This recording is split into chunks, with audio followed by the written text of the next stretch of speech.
Bienvenidos al capítulo número 43 de mi podcast Aprendiendo Juntos.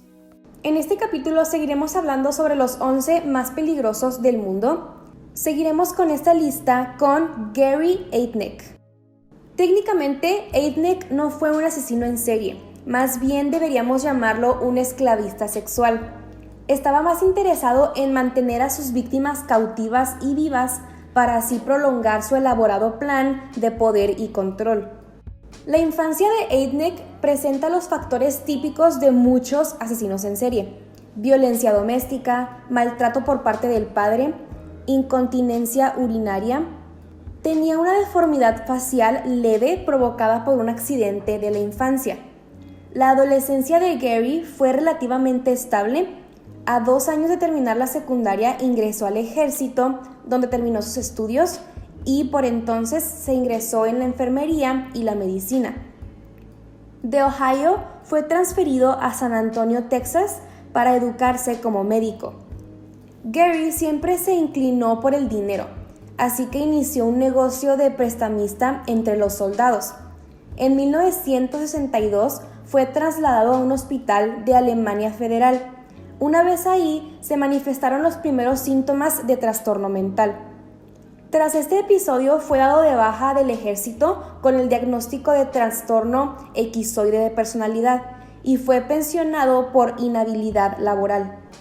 Al regresar a los Estados Unidos, se radicó en Pensilvania, donde pretendió continuar sus estudios de enfermería.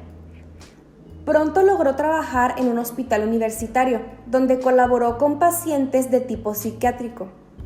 Gary pasó por un momento de lucidez que se vio alterado por estados depresivos fuertes y comportamientos erráticos que lo marginaron socialmente y provocaron su despido.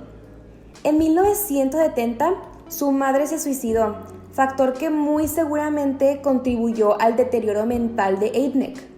A lo largo de su vida, antes de ser atrapado por sus crímenes, ingresó por su propia voluntad en varias ocasiones a centros psiquiátricos. En 1971 fundó en North Marshall Street, Filadelfia, la Iglesia Unida de los Ministros de Dios. A la edad de 35 se casó con una mujer de color con retraso mental. Posteriormente se llevó a vivir con ellos a la hermana de ella, convirtiendo a las 2 mujeres en sus esclavas sexuales. Por este crimen, Heidnik estuvo en la cárcel, pero salió libre en 1984. En 1986, como pastor principal y único miembro real de su congregación, se dio a la tarea de conseguir fieles para su culto. Realmente deseaba crear una familia con 10 esposas con las que tendría hijos. Para ello, raptó periódicamente a mujeres negras, mujeres de color con retraso mental, y a prostitutas a quienes mantuvo cautivas en el sótano de su vivienda/iglesia, sometiéndolas a torturas físicas y actos sexuales perversos. Presa del síndrome de Estocolmo y tras recibir torturas extremas, Josefina Rivera, prostituta recogida por Heidnik en su Rolls Royce el 26 de noviembre de ese año, se convirtió en su ayudante, podríamos decir, para conseguir más esclavas. 2 de las 6 mujeres raptadas por esa época murieron debido a las condiciones precarias en que eran mantenidas. David Everett, en Human Monsters, un libro, narra que posteriormente Heidnik secuestró a Sandra Lindsay, a quien había conocido con anterioridad en un centro psiquiátrico e incluso había tenido relaciones con ella. 2 semanas después raptó a otra prostituta de nombre Deborah Dudley, la cual intentó resistirse a los abusos, lo que resultó peor para las demás mujeres, ya que provocó el aumento de las medidas de seguridad y las torturas. En febrero de 1987, Lindsay intentó escapar en una de las ausencias de Heidnik, pero fracasó. Como represalia, Heidnik la colgó de una viga apenas sostenida de un brazo. A los pocos días murió. Luego cortó el cuerpo con una sierra eléctrica.